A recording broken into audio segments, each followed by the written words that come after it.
There's a 95-year-old man in Omaha, Nebraska, who still lives in the same house he bought in 1958 for $31,500. He eats breakfast at McDonald's, he drinks 5 Cokes a day, and he's worth roughly $150 billion.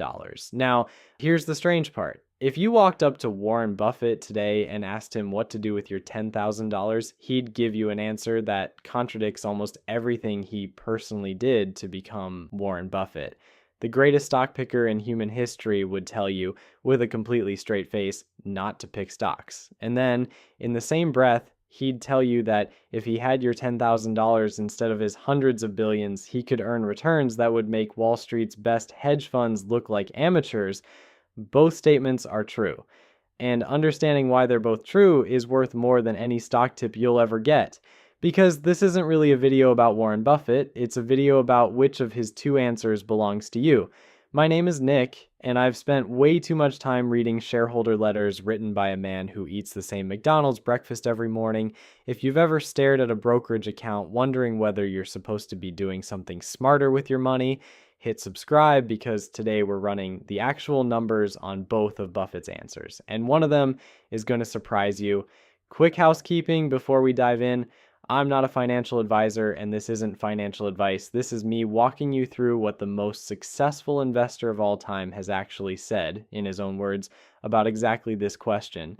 And he's said a lot because people have been asking him some version of, "What would you do with my money?" for about 70 years. The fascinating thing is that he gives 2 completely different answers depending on who's asking.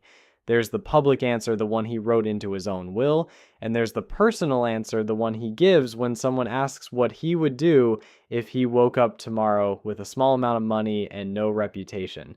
We're going to take them in order because the boring answer comes with math that is anything but boring. Let's start with the strongest piece of evidence that exists in personal finance. When Warren Buffett dies, the cash left to his wife goes into a trust. And in his 2013 shareholder letter, he told the world exactly what instructions he left for it. Quote, "Put 10% of the cash in short-term government bonds and 90% in a very low-cost S&P 500 index fund. I suggest Vanguard's." That's it. That's the whole strategy.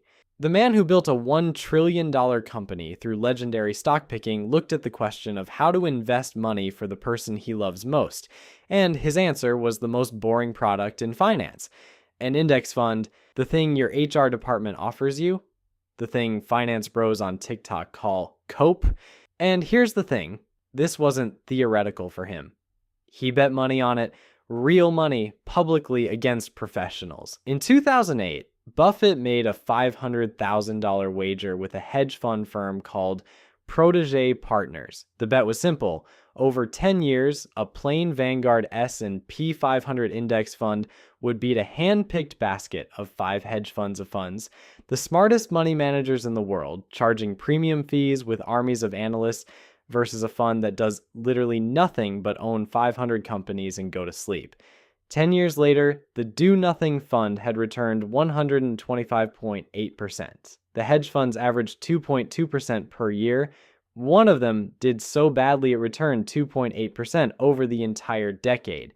$1 million in the hedge funds gained about $220,000. The same million in the index fund gained $854,000. The hedge fund manager conceded early. It wasn't close.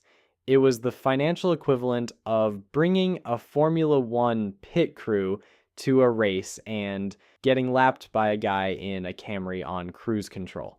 So when Buffett says, and this is a direct quote from a Berkshire annual meeting, "I do not think the average person can pick stocks," he's not being condescending. He's telling you that the professionals, the people whose entire job is picking stocks, can't reliably do it either after fees. The index isn't the participation trophy. The index is the trophy. But hold on. Before Buffett would put a single dollar of your $10,000 into anything, he'd ask you one question, and your answer might end the conversation immediately. Do you have credit card debt? At the 2020 annual meeting, a woman asked him how to invest, and his answer had nothing to do with stocks. He said, quote, If I owed any money at 18%, the first thing I'd do with any money I had would be to pay it off. It's going to be way better than any investment idea I've got. And then he added the line that should be tattooed on every credit card ever printed. I don't know how to make 18%. Sit with that. The man who compounded money at roughly 20% a year for 60 years, the best sustained track record in recorded history, is telling you he cannot reliably beat your credit card's interest rate. Paying off a card charging 24% APR is a guaranteed, risk-free, tax-free 24% return. There is no stock, no fund, no crypto coin, no real estate course sold from a rented Lamborghini that offers that. So if part of your $10,000 is sitting next to a credit card balance, Buffett's answer is brutally simple. The debt eats first. Step 2 of his boring checklist, cash you can actually reach. Buffett is famously obsessed with never being forced to sell at a bad time, and the household version of that is an emergency fund. And here's a rare piece of good news in 2026. Boring cash finally pays. High-yield savings accounts are paying 4 to 5% right now, and short-term treasury bills are in the same neighborhood. For the first time in almost 2 decades, the responsible adult portion of your money isn't just sitting there losing to inflation, it's working. Not hard exactly, more like a teenager with a summer job, but working, okay? Debts handled, emergency funds parked. Now the $10,000 goes in, 90% into a low-cost S&P 500 index fund, 10% into short-term treasuries per the man's own will. And I know what you're thinking. 10 grand in an index fund? That's it? That's the secret from the greatest investor alive? Where's the alpha, Nick? Let me show you where the alpha is, because this is where the math gets really interesting. And by interesting, I mean genuinely hard to believe. The S&P 500 has returned about 10% a year on average over the long run. At that rate, your $10,000 becomes roughly $26,000 in 10 years. Fine. $67,000 in 20, getting interesting. $174,000 in 30, and about $452,000 in 40 years, almost $500,000 from 10 grand, and the total effort involved was clicking buy once and then living your life. And if that timeline feels long, it is. That's the price of admission, and it's also the entire moat, because here's what actually destroys returns, and it's not picking the wrong fund. It's behavior. There's a research firm called Dalbar that measures the gap between what funds return and what investors in those funds actually earn. In 2024, the S&P 500 returned just over 25%. The average equity fund investor earned 16.5%. Same market, same funds, 8.5 percentage points lost to buying high, panic selling low, and trying to be clever. Investors have now underperformed the very funds they own for 15 straight years. It gets worse. If you put $10,000 in the S&P 500 in 2005 and just left it alone, you'd have about $71,750 by the end of 2024. If you missed only the 10 best days in that entire 20-year stretch, 10 days, you'd have $32,871, less than half. And here's the sadistic punchline. 7 of those 10 best days happen within 2 weeks of the 10 worst days, meaning the people who sold during the scary part missed the recovery part because the market's best days hide right next to its worst ones, like they're carpooling. So when Buffett says, quote, "The stock market is a device for transferring money from the impatient to the patient," and that's not a fortune cookie. That's a measurable 15 years running wealth transfer, and the index fund strategy only works if you refuse to participate in it. One more number, because fees are the silent version of the same leak. A $10,000 investment growing for 30 years in a fund charging 0.03%, which is what the big S&P index funds charge, versus the same fund charging 1%, which is what plenty of actively managed mutual funds still charge, ends up roughly $18,000 apart. $18,000. Nearly twice your original investment gone for the privilege of paying someone to underperform. Buffett structured an entire 10-year bet to make exactly this point, and Wall Street is still hoping you didn't hear about it. Now, here's where this video earns its title, because everything I just told you is what Buffett would do with your $10,000. But in 1999, a Business Week reporter asked him about his own early returns, and Buffett said something that the index fund crowd conveniently never quotes. Listen to this. It's a huge structural advantage not to have a lot of money. I think I could make you 50% a year on $1 million.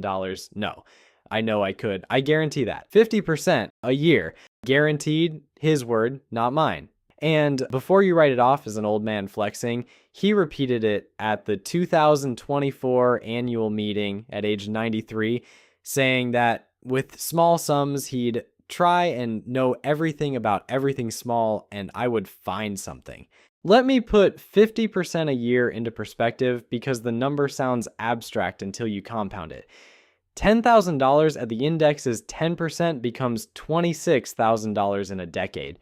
$10,000 at 50% becomes $576,000. Run it 20 years and it's $33 million from 10 grand. That's not a return, that's a cheat code. So, obvious question, if this man can guarantee 50% a year, why is he telling everyone to buy index funds? Is he hiding the good stuff? Gatekeeping the secret menu? No. And the reason why is the single most useful idea in this entire video. To understand the 50% claim, you have to look at what Buffett actually did when he was small, because it looks nothing like what you see on finance YouTube.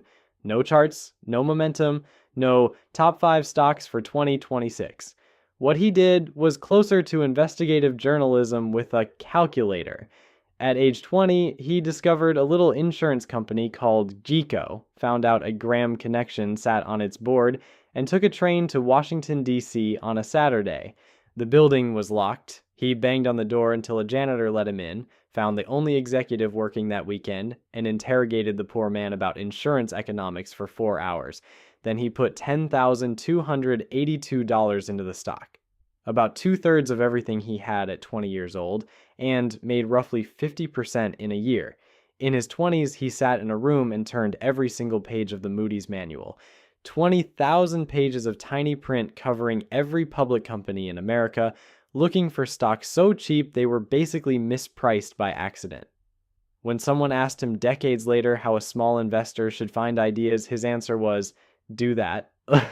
Start with the A's, because he found Western insurance securities earning $29 a share while trading at $12, a price-to-earnings ratio of less than 1. He found National American Fire Insurance, and he and a friend literally drove around rural Nebraska, farm to farm, buying paper stock certificates from farmers who'd been handed them decades earlier and forgot they existed. Door to door, deep value, the man was cold calling cornfields, and his partnership results from that era back up the bragging. From 1957 to 1969, Buffett's partnership compounded at roughly 30% a year before fees, while the Dow did about 7.4%. $10,000 handed to young Buffett in 1957 was worth around $160,000 by 1969 after his fees. In 13 years, and in case you think that playbook expired with black and white television, like in 2004, a Citigroup reference book on Korean stocks landed on his desk. 1 page per company. He flipped through it over a weekend, found about 20 companies trading at 2 and 3 times earnings, and put $100 million of his personal money in. Not Berkshire's money, his. The cigar butt hunter never retired, he just ran out of small. Because here's the catch, and it's the same 1999 quote, anyone who says that size does not hurt investment performance is selling. Berkshire Hathaway today is sitting on $397 billion in cash and treasury bills. $397 billion. Berkshire is one of the largest holders of U.S. government debt on Earth. They're not even a company at this point. They're a medium-sized sovereign wealth fund with a candy subsidiary. When you're that big, the tiny mispriced stuff is useless to you.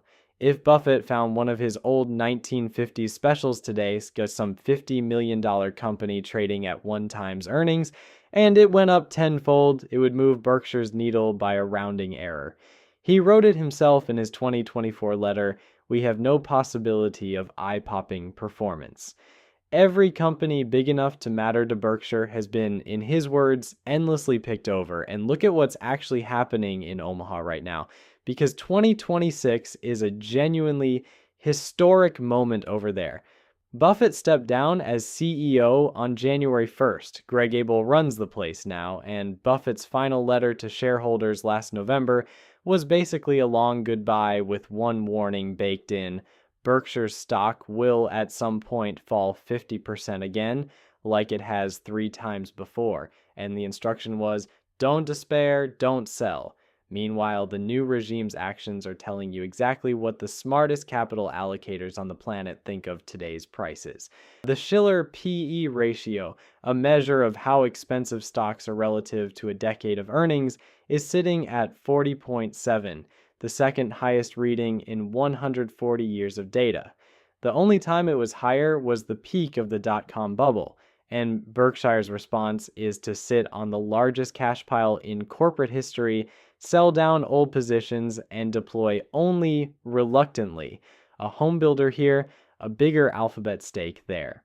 When Buffett was asked about it on CNBC in May, he said it isn't an ideal environment for deploying cash. Translation from Omaha speak: everything's expensive, we're waiting. Now, does that mean you should wait too? Hold cash and time the crash? No. And this is important because you are not Berkshire. You don't need a $20 billion idea. You don't need any idea. Your $10,000 dripping into an index fund every month buys more shares automatically when prices fall. The strategy Buffett prescribed for his own widow was specifically designed to not care what the Shiller PE is doing, because it never has to sell and it never stops buying. The valuation problem is his problem. He literally cannot escape his own size. You can walk through doors he hasn't fit through since the Eisenhower administration, which brings us back to the two answers, because now you can see they were never contradictory. They're the same answer applied to two different people. The 50% answer requires what young Buffett actually had: thousands of hours reading financial statements for fun, a genuine obsession. His words in 2024 were, you have to be in love with the subject, you can't just be in love with the money, and the temperament to bet 2/3 of your net worth on a Saturday train ride. Buffett has also said investing is not a game where the guy with the 160 IQ beats the guy with the 130 IQ. It's a game where the person who can sit still beats everyone. If reading 10,000 pages of filings sounds like a dream weekend to you, the small investor advantage is real, it's structural, and Buffett himself is on record envying you for it. But be honest with yourself, because Buffett is honest about you. He does not think the average person can pick stocks, and the average person includes almost everyone watching this, statistically including me. That's not an insult. You presumably have a job, a life, maybe kids, hobbies that don't involve Moody's manuals. For you, the index answer isn't the consolation prize. It's the answer he trusts with his own family's money over every hedge fund on earth. So here's the whole video in one breath. Kill any 18% debt first, because even Buffett can't beat it. Park a real emergency fund in a savings account that finally pays you. Put the rest in a low-cost S&P 500 index fund, 90-10 with short-term treasuries if you want to copy the will exactly, keep adding every month, and then do the hardest thing in finance: nothing.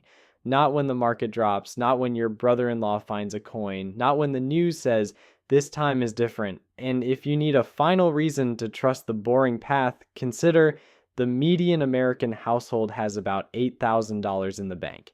If you've got $10,000 to invest, you're not behind. You're at the starting line with a map drawn by the best who ever did it. A man worth $150 billion who watched his own stock get cut in half 3 separate times and never sold, used some of his final words as CEO to tell shareholders the same thing he'd tell you: America will come back. The math doesn't need you to be brilliant, it just needs you to stay. Thanks for watching. I'll see you in the next one.